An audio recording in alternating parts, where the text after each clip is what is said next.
So ejo rero update ngiye kubakubita nta yindi. Ejo Miss Muheto ndetse na Miss Uwimana Jeannette Miss Uwimana Jeannette turamushuje cyane abanyarwanda twabonye ko bamukunze ahantu hose kuko niwe brand wa Miss Rwanda 2022 umakanya abishyira muri comment niwe brand ya Miss Rwanda 2022 n'umukobwa rero ufite ubumuga bwo kutumva no kutavuga. Jeannette yakoze agashya Nyabugogo nkuko mubibona aho ngaho ku mafoto. Ku munsi w'ejo rero nibwo mwabibonye neza yuko abakobwa bavuye La Paris Inyamata berekeza Nyabugogo. Ukuvuga ngo amafaranga muri rusange turebye amajwi tukarabara neza amafaranga muri rusange yinjiye muri Miss Rwanda ni miliyoni 70 n'ibihumbi 789 n'amafaranga 800 y'u Rwanda. Noneho Miss Rwanda ikintu izakora izasubiza hamwe miliyoni 14 n'ibihumbi 157 960. Ayo mafaranga yose azajya hehe? Azajya mu bari b'abakobwa. Miss Muheto muvuga ngo azafata ngahe?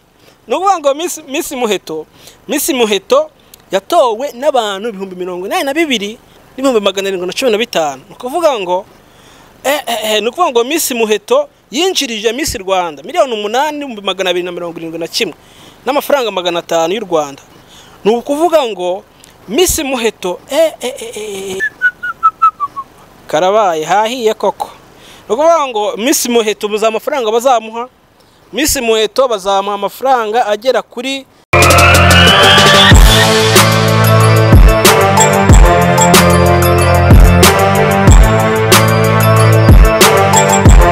You already know, this is your boy Chriso the Lion. Abakunzi bacu tubanje kubasuhuza aho muherereye hose. Peace up all you guys kabisa.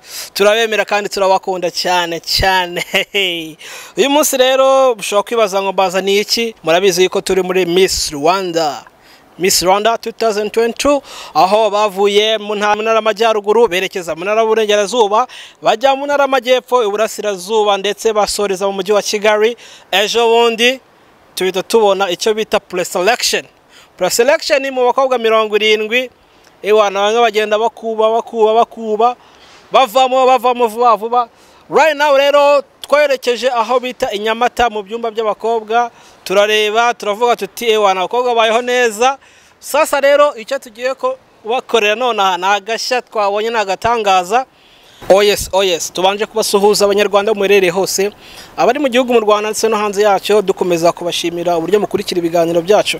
Hari benshi bari mu bihe bikomeye, hari benshi bari mu bibazo, hari benshi batameze neza, ariko icyo nababwira cyo mukomeze mwihangane. Imana umuremyi wanyu ari bari hafi ndetse umuremyi wanyu agomba kubakiza uko byagenda kose. Hari benshi rero bagiye bahura n'ibibazo bitandukanye, nubwo tuba turi muri showbiz tugomba kubazirikana ibintu bikagenda neza cyane nabo bakazadukurikira bameze neza cyane. Uyu munsi rero nta kindi mba ngomba kubakubitana update za Miss Rwanda. Icyo nababwira cyo mfite update ebyiri.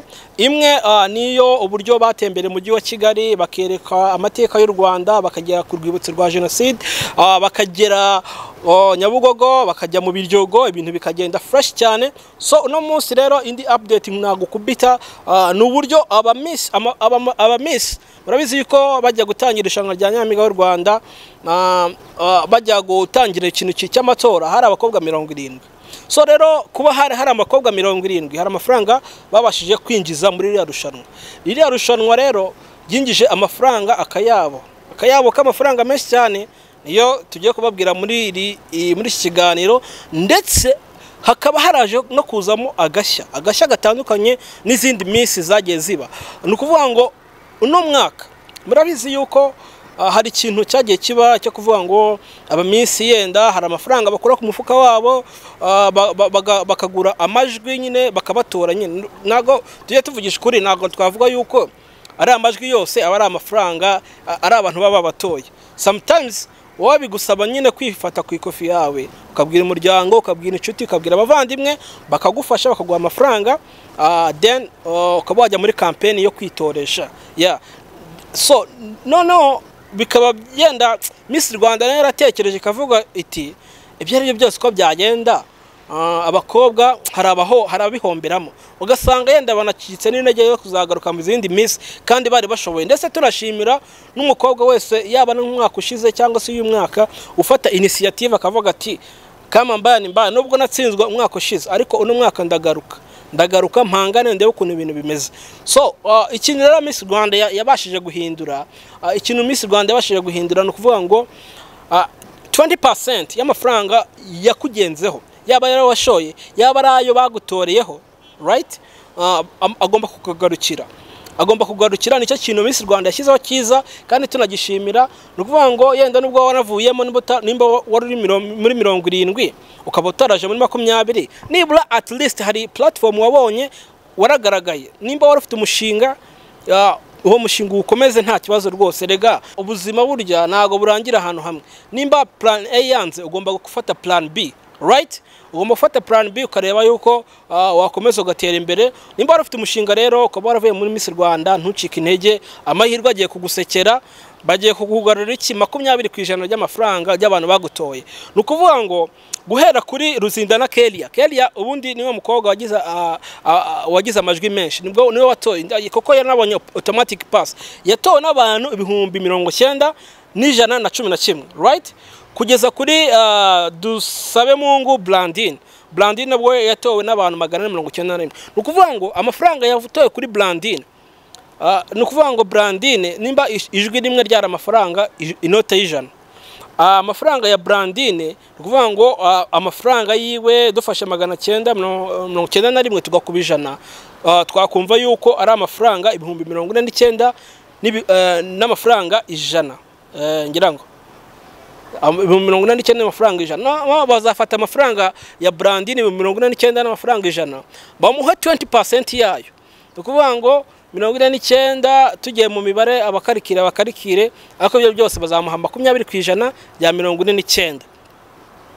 Nukuvuga ngo Ruzinda nawe nimba yaratoye 90, nukuvuga ngo 90 dukubijana tugabanye kangahe ku ijana 20%, ayo ngayo bayamuhereze asigaye agiye muri Miss Rwanda cyangwa se no mu baterankunga na MTN. Nukuvuga ngo amafaranga muri rusange turebye amajwi tukarabara neza, amafaranga muri rusange yinjiye muri Miss Rwanda ni 1,70,789 n'amafaranga 800 y'u Rwanda. Noneho Miss Rwanda ikintu izakora izasubiza hamwe miliyoni 14,157,960. Ayo mafaranga yose azajya hehe? Azajya mu bari b'abakobwa 70.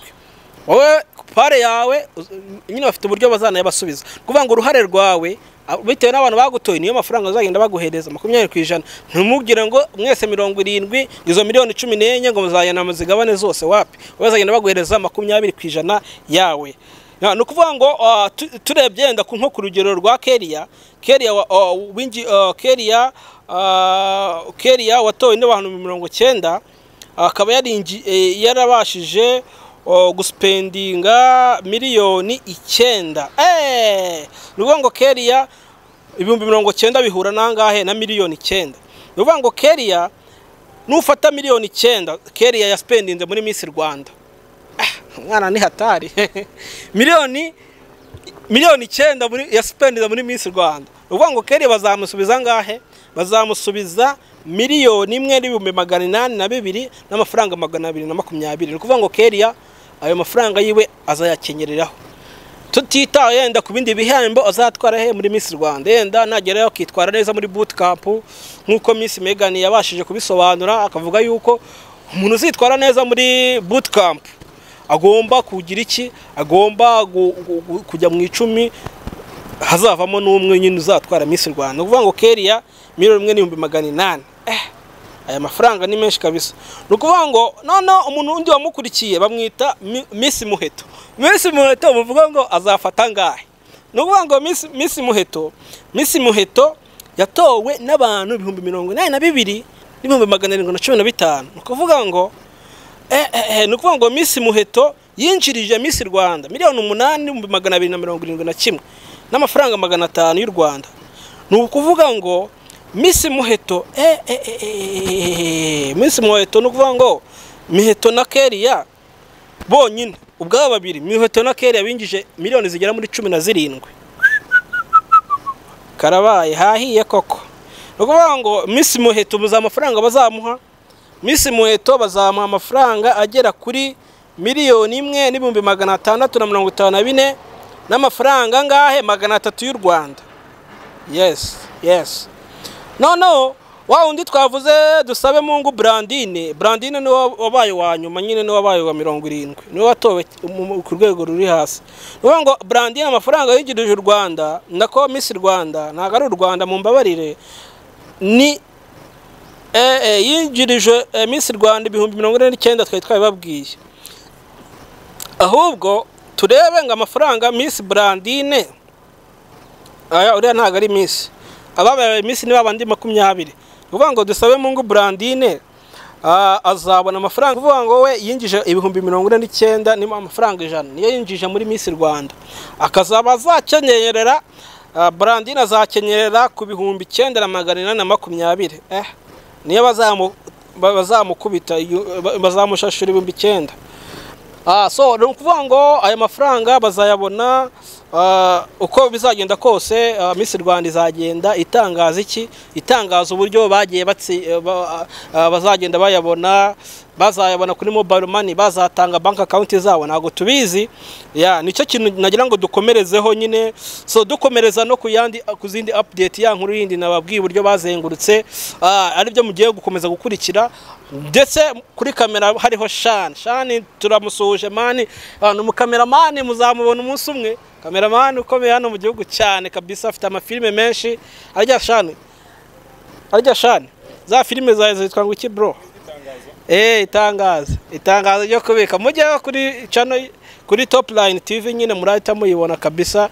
Nayo ni filme nziza cyane mugomba gukurikira kabisa. The Focus. Indi filme yitwa Abajura kuri The Focus naho mujyeho kabisa murebe. Zira ni filme z'umugabo w'umukameramani wacanga yitwa Shan. Dukomeza no kubasuhuza muherereye hose inshuti zacu turabakunda cyane.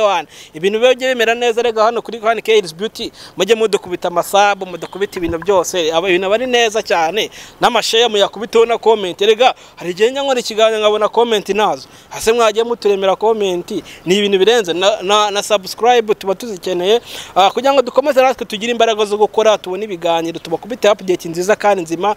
Turabakunda cyane ngira ngo mwabonye uburyo nyine nabasobanuriye uburyo Nyabugogo hari hahiye. Nyabugogo byari ibicika nyine nkuko mubona ku mafoto byari neza. Abakobwa bana bagera Nyabugogo bishimirwa ibintu biryoshye. So nahandi bakore nkuru nkizi ngiza atari kuri 1Kelly's Beauty na cyamamare cyanyu man The Lion Chris The Lion. Wajya kuri Instagram account yanjye ukamfollowinga ndetse waba ufite n'inkuru uko yabimeze kose yenda yagira ikifasha abanyarwanda nari bidman turaganira bundi tukagwereza interview bro ndetse n'aba sisters bacu n'abamama n'abapapa turabasuhuje. So ejo rero update ngiye kubakubita nta yindi. Ejo Miss Muheto ndetse na Miss Uwimana Jeannette Miss Uwimana Jeannette turamushuje cyane. Abanyarwanda twabonye ko bamukunze ahantu hose kuko niwe brand wa Miss Rwanda 2022 umakanya abishyira muri comment niwe brand ya Miss Rwanda 2022. N'umukobwa rero ufite ubumuga bwo kutumva no kutavuga. Nk'ibisanzwe rero Jeannette yakoze agashya Nyabugogo nkuko mubibona aho ngaho ku mafoto. Ku munsi w'ejo rero nibwo mwabibonye neza yuko abakobwa bavuye La Paris Inyamata berekeza Nyabugogo ubwo bari batangiye mu rugendo rwo kuzenguruka Kigali. Twavuga yuko ibi bintu Miss Rwanda iri gukora nabyo ari ibintu byiza. Hari abantu benshi burya bifuza ayo mahirwe yo kuvuga ngo twajya hehe twajya nkuko muri kubona ku mafoto yacu tugenda tubibereka. Rero na wa musore wanyu Chris The Lion tubereka amafoto uburyo bavuye La Paris bagera Nyabugogo. Bageze Nyabugogo bahise basura ikicaro cya Volcano. basuye rero icyicaro cya volcano barabatembereza babereka uburyo volcano ikora ndetse bagira n'amahirwe yo kwinjira mu mabisi muri kubibona uburyo binjiye mu mabisi bagatanya no gukata amatike bahereza abaturage wumve yuko ari ibintu binjoyinze byari ibintu byiza kuri bamwe ni new experience bagombaga gusurvivinga nk'abantu bazi Nyabugogo muzi ko ari abantu benshi bakigera Nyabugogo rero umuriro waratse abantu barahurura nk'uko uri kubona ku mafoto bateza akavuye ibintu biraryoha navuga ati natwe twirebera abamisi bacu abakobwa bacu b'u Rwanda bagomba kuduhagararira nkuko bibona ku mafoto abantu bari bishimiwe cyane ubwo bari Nyabugogo ndetse murabona nino foto nziza bafashe imbere y'amabisi ya volcano murabona n'undi mukobwa uri gutanga itike muri kubibona ko ibintu byari byiza cyane noneho bakiva aho ngaho Nyabugogo bakiri Nyabugogo murakona ko abantu bari bashungereye ibintu byari bikomeye cyane bashungera bavuga ati noneho Miss bimeze bite murabona tente iri Nyabugogo basi binjira ahantu batestingira batangira inkingo za covid nyamuneka munyarwandakazi wowe utarikingiza covid ufite ibibazo kuko covid kuyikingiza ni ibintu bigufasha bikadufasha n'ubuzima bwacu so rero kubona iyo experience abakobwa bacu beza cyane kubona iyo experience Uwimana Janet kabisa muri kumubona nkuko mubibona rero dukomeza abakobwa bakiva Nyabugogo bahise berekeza ahantu bita ku rwibutso rwa jenoside yakorewe abatutsi 1994 bagiye kubasobanurira amateka yaranze jenoside basobanurira ibintu byinshi cyane nkuko kuri umunyarwanda cyangwa umunyarwandakazi ugomba kumenya amateka yaranze igihugu cyacu ugomba kugira iyo experience nimba ugiye kuzahagarara igihugu cyacu bakazakubaza ati se bimeze bite jenoside yakorewe abatutsi 1994 urayizi wayitubwiraho iki ugiye hanze yenda guhagarara igihugu cy'u Rwanda uzabasha kugira iki kuzabasha kubona uburyo usobanura ayo mateka bakiva aho ngaho rero ntahande baseberekeza ku nteko inshinga mategeko ahubwo basobanuriwe urugamba rwo kubohora igihugu kuntu byagenze kuntu urugamba rwatangiye intego y'urugamba basobanurwa ibintu byinshi wumva yuko ari experience nziza abakobwa bagize bakiva aho ngaho rero ntahande baseberekeza uwo bita Uwimana Janet ndetse n'uwo bita Muheto Divine base berekeza ndetse n'abandi ba Miss 20 bari kumwe ntago ari bo bonyine base berekeza aho bita mu Biryogo kujya kwinywera ka cyayi rero baragiye bagiranye mu Biryogo urano ko hari amafoto meza byahatari kabisa basetse bishimye baciyarinze bari kwifatira kayi ko mu Biryogo bakita TVR KTV kabisa bari enjoyinga bamera neza so nakindi rero nababwira nuko is update za Miss Rwanda tuzakomeza kugenda tuzibakurikiranira umunsi ku munsi ibyo bakora tubibagezaho nta kibazo rwose ni kuri 1K Hills Beauty nakindi nagusaba usibye gukora subscribe comment like and share kugira komeze ubone ibiganiro byiza hano kuri 1K Hills Beauty turabakunda cyane amahoro y'Imana bane namwe bye bye ciao turabakunda Imana barinde kandi bamugisha